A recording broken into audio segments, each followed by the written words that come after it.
ಶಂಕರ್ ಶೆಟ್ಟರೆ, ಕಾಂಗ್ರೆಸ್ಗೆ ನನ್ನ ಬಳಿ ಇರೋ ಮಾಹಿತಿ ಪ್ರಕಾರ ಡಿಸೆಂಬರ್ 18ಕ್ಕೆ ಇರುವಂಥ ಒಂದು ಅಂಕಿಅಂಶದ ಪ್ರಕಾರ ಹೇಳ್ತಾ ಇದ್ದೀನಿ, MLA ಅವ್ರಿಗೆ ಇರ್ತಕ್ಕ ಟೋಟಲ್ MLAಗಳು ಇಡೀ ದೇಶದಲ್ಲಿ 737 MLAಗಳಿವೆ. ರಾಜ್ಯಸಭಾದಲ್ಲಿ 31 ಜನ ಇದ್ದಾರೆ, MLCಗಳು 51 ಜನ ಇದ್ದಾರೆ, ಇನ್ನೊಂದು 50 ಜನ ಆಜುಬಾಜುಲ್ಲಿ MP ಗಳಿದ್ದಾರೆ ಅಂತ ನಾವು ಭಾವಿಸೋಣ.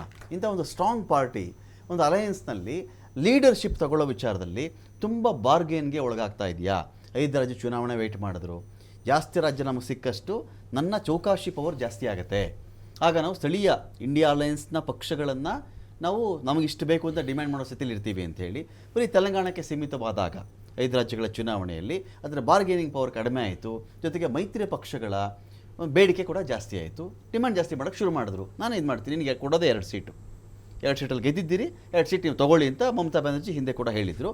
ಕಾಂಗ್ರೆಸ್ ವಾದ ಏನು ಅಂದರೆ, ನೋಡಿ ಹಾಗಲ್ಲ, ಎಲ್ಲೆಲ್ಲಿ ನಾನು 2ನೇ ಸ್ಥಾನ ಬಂದಿದ್ದೀನೋ, ಸೋತಿರ್ಬೋದು, ನಾನು 2ನೇ ಸ್ಥಾನದಲ್ಲಿ ಎಲ್ಲಿದ್ದೀನಿ ಅಲ್ಲಿ ನಾನು ಕೊಡಿ ಅಂತ ಹೇಳಿ. ಬಹುಶಃ ಆ ಲೆಕ್ಕಕ್ಕೆ ಮಮತಾ ಅವರ ಲಕ್ಷಣ ಕಾಣಿಸ್ತಾ ಇಲ್ಲ. ಅದರ ರೂಪನೇ ಇವತ್ತು ಈ ಬೆಂಕಿ, ಹೊಗೆ, ಗಾಳಿ ಇದೆಲ್ಲ ಬರ್ತಿರೋದ ಅಂತ ನೋಡಿದ್ದು. ನೀವು ಹೇಳಿದಾಗೆ ಕರೆಕ್ಟ್. ಈ ಕಾಂಗ್ರೆಸ್ ಏನು ಗೊತ್ತಾ, ಇದರಲ್ಲಿ ಸೆಂಟ್ರಲ್ ಪ್ಲೇಸಲ್ಲಿ ಇದು ಸೆಂಟ್ರಲ್ ಅಂದರೆ ದೊಡ್ಡಣ್ಣನಾಗಿ ಅವರೆಲ್ಲರನ್ನು ಅಡ್ಜಸ್ಟ್ ಮಾಡ್ಕೊಂಡು ಹೋಗಬೇಕು. It is duty of the Congress party ಎಲ್ಲರನ್ನು ಒಟ್ಟಾಕೊಂಡು ಸೀಟ್ ಹಂಚಿಕೆ ಮಾಡ್ಕೊಂಡು ಏನೋ ಡಿಸ್ಪ್ಯೂಟ್ ಇದೆ ಸಾಲ್ವ್ ಮಾಡೋ ಜವಾಬ್ದಾರಿ ಕಾಂಗ್ರೆಸ್ ಪಾರ್ಟಿದು. ಯಾಕಂದ್ರೆ ಎಲ್ಲ ಸ್ಟೇಟ್ಗಳು ಅವ್ರ ಎಕ್ಸಿಸ್ಟೆನ್ಸ್ ಉಂಟು, ಪ್ರೆಸೆನ್ಸ್ ಉಂಟೆ ಅವ್ರದ್ದು, ಅವ್ರ ಜವಾಬ್ದಾರಿ. ಎಲ್ಲಾದರೂ ಇವರೇ ಇಂಡಿಯಾ ಅಲಯನ್ಸ್ ಫೇಲಿಯರ್ ಆಯ್ತಂದ್ರೆ ಅದಕ್ಕೆ ಕಾಂಗ್ರೆಸ್ಸೇ ಹೊಣೆ. ಆಕ್ಚುಲಿ ಅವ್ರಿಗೆ ಕರ್ತವ್ಯ ಅದು. ಯಾಕಂದ್ರೆ ಅವ್ರು ಮೇನ್ ಅಪೋಸಿಷನ್ ಪಾರ್ಟಿ ಆಗಿ ರಾಜ್ಯ ಇವರು ಈಗ ಯಾವ ರೀತಿಯಲ್ಲಾದ್ರೂ ಅಲಯನ್ಸ್ ಇದು ಏನೇ ಆಗಲಿ ನನ್ನ ಲೆಕ್ಕಲ್ಲಿ ಅವ್ರದ್ದು ಈಗ ಏನು ದೊಡ್ಡ ತಪ್ಪು ಕೊಟ್ಟೆ, ಅಲಯನ್ಸ್ ಇದು ಬ್ರೇಕ್ ಆಗಲ್ಲ, ಅಲಯನ್ಸ್. ಬಟ್ ಇವ್ರು ರಸ್ತೆಯಲ್ಲಿ ಬಂದು ನೀವು ಹೇಳಿದಾಗೆ ಒಳಗಡೆ ಎಷ್ಟು ಬೇಕಾದ್ರೆ ಕಿತ್ತು. ಇದೇನು ಗೊತ್ತಾ, ಮಮತಾ ಬ್ಯಾನರ್ಜಿಗೆ ಅಲ್ಲಿ ಅಧೀರ್ ರಂಜನ್ ಚೌಧರಿ ಅಂತ ಇದ್ದಾರೆ, ಅವ್ರು ಡೆಡ್ ಅಗೇನ್ಸ್ಟ್ ಇಬ್ರು ಒಟ್ಟಿ ಕಾಂಗ್ರೆಸ್ ಅಲ್ಲಿ ಇದ್ರು. ಯಾವಾಗ TMC ಕಟ್ಟಿದ್ದಾರೆ ಅವ್ರು ಕಡಿವಾನಾಗ್ಲಿ, ಅವ್ರ ಅಪೋಸಿಷನ್ ಲೀಡರ್ ಅವ್ರು ಏನ್ ಹೇಳ್ತಾರೆ ಗೊತ್ತಾ, ಇಡೀ ಪಾರ್ಟಿಯನ್ನು ನಮ್ಮ ಕಾಂಗ್ರೆಸ್ ಅನ್ನು ಹೊಡೆದವರೇ ಯಾರು, ಮಮತಾ ಬ್ಯಾನರ್ಜಿ. ಮೊದಲು ಮಾರ್ಕ್ಸಿಸ್ಟ್ ಕಾಂಗ್ರೆಸ್ 2 ಪಾರ್ಟಿ ಇದ್ದು, ಪಾರ್ಟಿಯನ್ನು ಅವ್ರಿಗೆ ಯಾಕೆ ಇಂಪಾರ್ಟೆನ್ಸ್ ಕೊಡೋದು, ಲೋಕಲ್ ಪಾಲಿಟಿಕ್ಸ್ ನೋಡ್ತಾರೆ ಅಲ್ಲ. ಆಕ್ಚುಲಿ ಅಧೀರ್ ರಂಜನ್ ಚೌಧರಿ ಅಂತ ಅವ್ರು ಏನಿದ್ರು ಗೆದ್ದು ಬರ್ತಾರೆ, ಅವರೊಬ್ರು ಗೆದ್ದು ಬರ್ತಾರೆ, ಅಲಯನ್ಸ್ ಇಲ್ಲಾದ್ರೂ ಇದ್ರು ಅವ್ರು ಗೆದ್ದು ಬರ್ತಾರೆ. ಅವರೊಂದು ಆಕ್ಚುಲಿ ಅದೊಂದು ಮುಸ್ಲಿಂ ಡಾಮಿನೇಟ್ ಏರಿಯಾ, ಅವರು ಬೆರಹಂಪುರ ಅಂತ ಹೇಳಿ ಕಂಟೆಸ್ಟ್ ಮಾಡಿದವರು. ಒಂದು ನಮ್ಮ ಇಂಡಿಯಾದಲ್ಲಿ 15 ಕರೆಕ್ಟ್ ಆಗಬೇಕು 15 ಕ್ಷೇತ್ರ. ಅನಂತಕುಮಾರ್ ಹೆಗಡೆ ಇದ್ದಂಗೆ ಅಂತ ಹೇಳಿಬಿಡಿ, ಅರ್ಥ ಆಗ್ಬಿಡುತ್ತಲ್ಲ. ಅನಂತಕುಮಾರ್ ಹೆಗಡೆ ಬೇರೆ ಟೈಪ್, ಅವರು ಎಲ್ಲಾದ್ರೂ ವಿನ್ ಆಗ್ತಾರೆ. ಅವ್ರು ಅಂತ ಸ್ಟೇಟ್ ಅಲ್ಲಿ ಅವರೊಬ್ಬ ಕಾಂಗ್ರೆಸ್ನವರು ಎಲ್ಲಿ BJP ಮತ್ತು TMC ನಂಬರ್ 1, BJP ನಂಬರ್ 2 ಅವರಿಗೆ ಥರ್ಡ್ ಪಾರ್ಟಿಯಾಗಿ ಬಂದವರು ವಿನ್ ಆಗಬೇಕಾದ್ರೆ ಅದು ಒಂದು ಕೆಪಾಸಿಟಿ. ಸೊ ಅವ್ರಿಗೆ ನಾನು ಯಾವ ಅಲಯನ್ಸ್ ಇಲ್ಲಿ ಇಲ್ಲದಿಲ್ಲ ನಾನು ಗೆಲ್ತೆ ಅಂತ. ಬಟ್ ಅವರ ಸ್ಟೇಟ್ಮೆಂಟ್ ಇವರು ಕಾಂಗ್ರೆಸ್ ಫಸ್ಟ್ ಅವರು ಬಾಯಿ ಮುಚ್ಚಿಸಬೇಕು. ಅಧೀರ್ ರಂಜನ್ ಚೌಧರಿ ನಾವು ನೋಡ್ಕೊಳ್ತೇಪ್ಪ, TMC ನೀವು ಸುಮ್ಮನೆ ಇರು ಅಂತ ಇದೆಲ್ಲ ಮಾಡ್ತೇವೆ. ಮತ್ತೆ ಎಲ್ಲ ಪಕ್ಷಗಳು ಬಿಟ್ಟು ಹೋಗೋದು ಸೇರಿದ್ರೆ ಕಾಮನ್. ಈಗ BJP ಯಾರಿದ್ದಾರೆ, ಲಾಸ್ಟ್ 2014-19 ಅಲ್ಲಿ ಇದ್ದವರು ಒಬ್ರು ಇಲ್ಲ. ಯಾರು ಅವರ ಓಲ್ಡೆಸ್ಟ್ ಅಲಯನ್ಸ್ಗಳು, ನಿತೀಶ್ ಇಲ್ಲ, ಅಕಾಲಿದಳ ಇಲ್ಲ, ಶಿವಸೇನೆ ಇಲ್ಲ, ಅಣ್ಣಾ DMK ಇಲ್ಲ, ಅವರೆಲ್ಲ ಈ ಎಲೆಕ್ಷನ್ ಬಿಟ್ಟು ಹೋಗಿದ್ದಾರೆ. ಈಗ ಲಾಸ್ಟ್ ಎಲೆಕ್ಷನ್ ಅವ್ರು ಪಾರ್ಟಿ ಎಕ್ಸೆಪ್ಟ್ ಒಂದು ಸೇರಿದ್ರೆ ನಮ್ಮ ರೀಜನಲ್ ಪಾರ್ಟಿ JDS ಒಂದು ಸೇರಿಬಿಟ್ಟಿದೆ ಅವರಿಗೆ.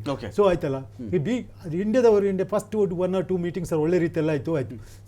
ಒಂಥರ ಈಗ ಏನಂತ ಹೇಳಿದ್ರೆ, ಈ ನಮ್ಗೆ ಇದು ಗೊತ್ತಿತ್ತು, ಸ್ವಲ್ಪ ನಾವು ಸ್ಟಡಿ ಮಾಡಿದವರಿಗೆ ಇದೆಲ್ಲ ಡಿಸ್ಪ್ಯೂಟ್ ಬರೋದು ಸೀಟ್ ಅಡ್ಜಸ್ಟ್ಮೆಂಟ್ ಅಲ್ಲಿ, ಸೀಟ್ ಹಂಚಿಕೆ ಟೈಮಲ್ಲಿ ಅಡ್ಜಸ್ಟ್. ಬಟ್ ಈ ಸೀಟ್ ಹಂಚಿಕೆ ಪ್ರಾಬ್ಲಮ್ ಬರೋದೇನು ಗೊತ್ತಾ, 1-2 ಸೀಟ್ ಚೌಕಾಸಿ ಇರೋದು TMC ಅಲ್ಲಿ.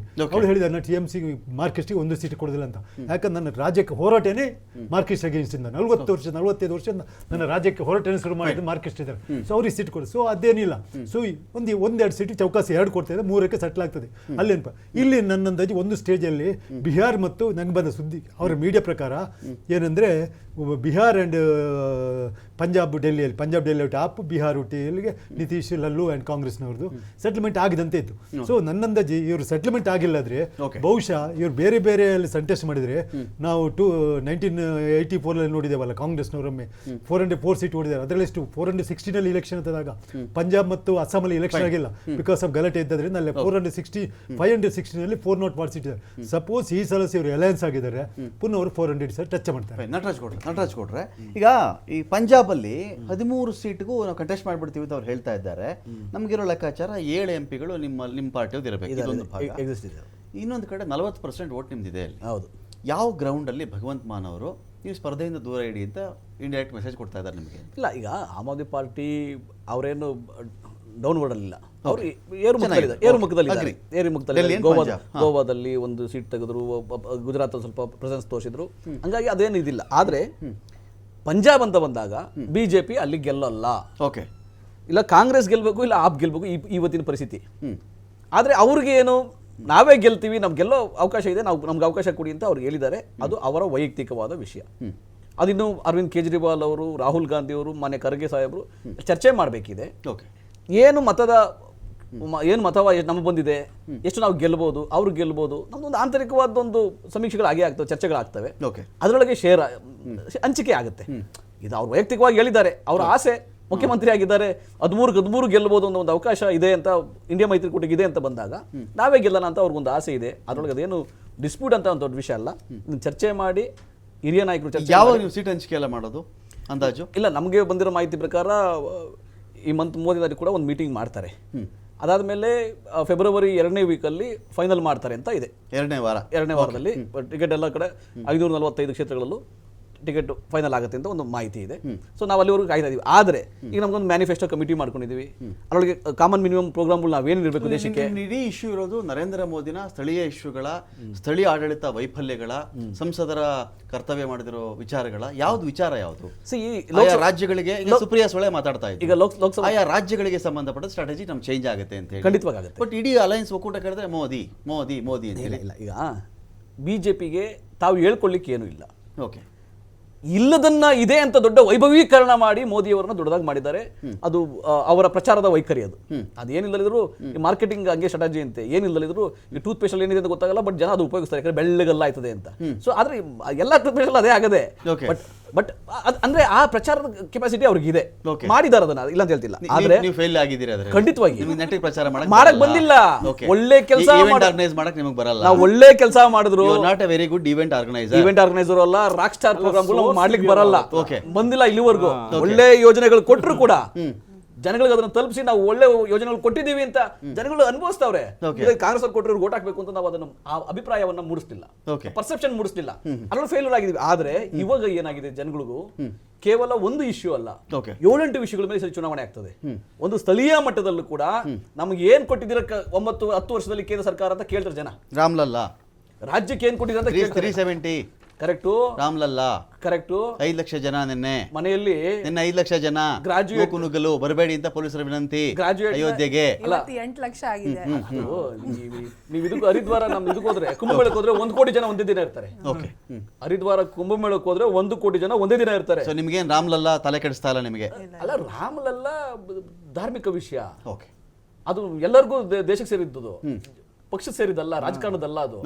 ಈಗ ರಾಜಕಾರಣದ ಏನಂದ್ರೆ 10 ವರ್ಷ ನೀವೇನ್ ಮಾಡಿದ್ರಿ ರಾಜ್ಯಕ್ಕೆ. ಈ ಕರ್ನಾಟಕದವ್ರು ಕೇಳ್ತಾರಪ್ಪ, 10 ವರ್ಷ ನೀನು 1 2 3 4 10 ಐಟಮ್ಸ್ ಹೇಳೋದು, ನೀನ್ ಕರ್ನಾಟಕಕ್ಕೆ ಏನ್ ಕೊಟ್ಟೆ ಅಂತ ಹೇಳ್ಬೇಕಲ್ಲ, ಅದು ಒಂದು ವಿಷಯ.